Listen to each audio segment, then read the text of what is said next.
আচলতে মৌ পালনটো এইটো বহুত লাভজনক ব্যৱসায়।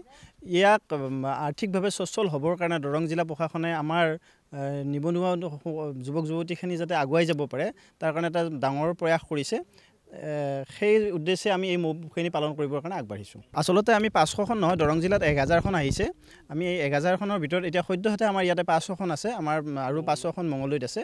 আমি এই 1000খনৰ জৰিয়তে আমি ইয়াৰ পৰা যথেষ্ট বেনিফিট হ'ম বুলি আমি আশা কৰিছোঁ। আমাৰ ইয়াতে কমেও 100জন যুৱক যুৱতী নিয়োজিত হ'ব আৰু নিয়োজিত হৈ আৰ্থিকভাৱে স্বাৱলম্বী হ'ব বুলি প্ৰয়াস কৰিছোঁ। আৰু এইটো তেওঁলোকে জনোৱা মতে এইটো আমাৰ প্ৰায় ট্ৰেইনিঙৰ অৱস্থা, চালুকীয়া অৱস্থা।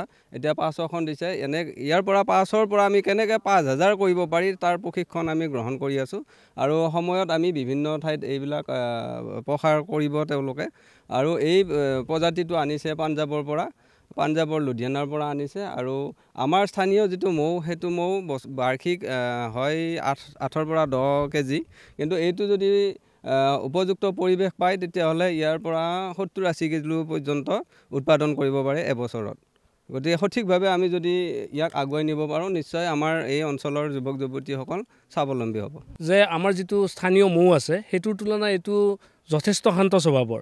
এতিয়া আমি ইমান মৌ বাহৰ মাজত আছোঁ, আমি এতিয়ালৈ কোনো ধৰণৰ অসুবিধা অনুভৱ কৰা নাই। এতিয়া আমি গছত ওলমি থকা মৌবিলাকো আমি সংস্থাপন কৰি আছোঁ। তাত ধৰক আমি ইমান আক্ৰমণৰ সন্মুখীন হোৱা নাই। তেওঁলোক বহুত শান্ত স্বভাৱৰ আৰু ইমান আক্ৰামক নহয়। আমাৰ লোকেল মৌখিনি হয়তো বেছি এগ্ৰেছিভ হয়, কিন্তু এইখিনি আমি তেনেকুৱা পোৱা নাই।